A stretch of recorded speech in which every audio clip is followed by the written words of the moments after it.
Yes. Let's do pick six. And here's the topic. The six, this is why we picked this topic. Kubiak said that they could go with 6 or even 7 wide receivers on the final roster, so that brought to mind, name the best 6 wide receivers, not pass catchers, because we're not including tight ends or running backs or anything. The 6 best wide receivers in Denver Broncos history. You're I'm first. a little disappointed in myself because I think I could have gone more in maybe some beliefs, and I kind of went straight and narrow. Is he going first? I'm going first. I'm going first, but well, it's funny you say that because I went kind of chalk too. I wanted to go with more guys in history, and I went with 2 or 3 of them. Number 6, Ed McCaffrey. I almost didn't put him on it because I thought he didn't play long enough here, but he actually did play 6-7 years. Yeah. And so I think that qualifies. I'm kind of a Hall of Fame kind of selection kind of deal where you had to be here for a while. But Ed McCaffrey was sure-handed. He was good. He was good for Elway. That Rod Smith, Ed McCaffrey duo was really great for a few years. Number 5, Haven Moses. I want to give Haven credit. Haven was the only wide receiver of quality they had for about 10 or 12 years. And he was, and I always feel good about Haven. When they won the AFC Championship, he did cart flips down the field, and like he was 7 years old again. And Haven's one of the nicest, classiest guys. You talk about good guy, bad guy. He had a stroke. He's made comebacks. He plays golf well. Wonderful guy. He and his wife are the two of the nicest people I've ever met in my life, and I say that. So he deserves to be in that top 6 for all those reasons. Plus, he was, as I wrote that one day, Morton found. 2-minute warning. Morton found God this season, but he couldn't find Moses on Sunday. Number 4, Lionel Taylor. I don't think people here, unless you have been around, Lionel Taylor is still, all those wide receivers they've had, Lionel Taylor's still in the top 3 or something all time. Lionel Taylor was one of the best receivers in the 60s in all of football, and he doesn't get the credit he deserves, like Tombstone Jackson. Number 3, Brandon Marshall. And I didn't have a good relationship with him. We've patched that up. And he wasn't here that long. He wasn't here that long, but Brandon Marshall, if you're saying best wide receivers, we're not talking about stats. Brandon Marshall is a great receiver. A lot of baggage, a lot of dumpster fire stuff. One of the best guys we've ever seen yards after the catch.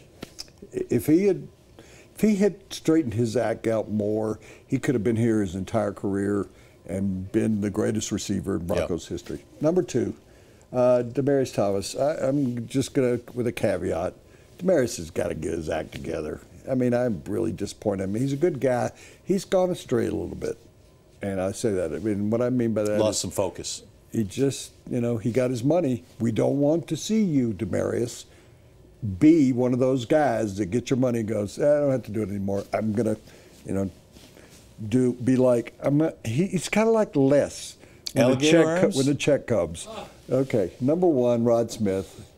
And Rod, length of service, number of catches, good guy, plus he always gives me credit for his career. And so, you don't believe that, do you? No, you wrote an article about him that he didn't care for, and that motivated him. And he said at his retirement party that Woody Paige was the reason. No, I know Rod. When he says that, I believe it. He came to me before he went out to retire, and he said, I'm going to give you more credit than anybody. And he played for Shannon. But, I wrote that he fair caught 2 balls on a punt. I thought, first time he catches a pass, is he going to call for a fair catch? And he got offended by that. I'm going to go even more chalk than you, all right? Because I didn't have Brandon Marshall on, and from a talent standpoint, I probably should have, but I'm going with length of service and numbers. So number 6 for me is Steve Watson, who skinny as a rail, but tough, a tough guy. Sure, I can't disagree with that. Caught a lot of passes before John Elway, and then caught a lot of passes when John Elway was here. Number 5, Ed McCaffrey. Talk about tough. I mean, we thought Ed was killed after every catch. We couldn't believe he got up from, and his numbers are, I found that too, much more significant, much more substantive than I thought they were. But Ed, plus one hell of a blocker in the running game, Ed McCaffrey, and that's important. Good point. Number 4, Lionel Taylor. Here's a piece of trivia for you. You probably know this. Do you know how Lionel Taylor started out his pro career? Quarterback. Linebacker for the Chicago Bears in the 50s. Really? Converted to receiver, and he was all AFL 4 times. He was a great wide receiver on some very bad Broncos teams. Number 3, Demaryius Thomas, combination of size and speed. Like you, I'm starting to wonder about him and his focus after he's gotten the money. I put Haven Moses at number 2. I put him at number 2 because he was the only receiver they had for about a decade. Because he did have a major impact, because he did, with Craig Morton and the Orange Crush defense, get them to their first Super Bowl. Do you realize that Haven averaged 18 yards a catch over his career? Well, phenomenal number. You have to remember the Broncos didn't throw it much then either. Yeah. And he was also 20 times a game. He was also a great receiver for the Buffalo Bills. And number 1, Rod Smith. The numbers are there. The effort was there, the leadership was there, the blocking and the running game was there. He's got a shot at a Hall of Fame. He does. But I temper people on that because there's so many wide receivers ahead of him, so it's going to take a while if he makes it. Yeah. So that's my pick 6. Great. Yeah.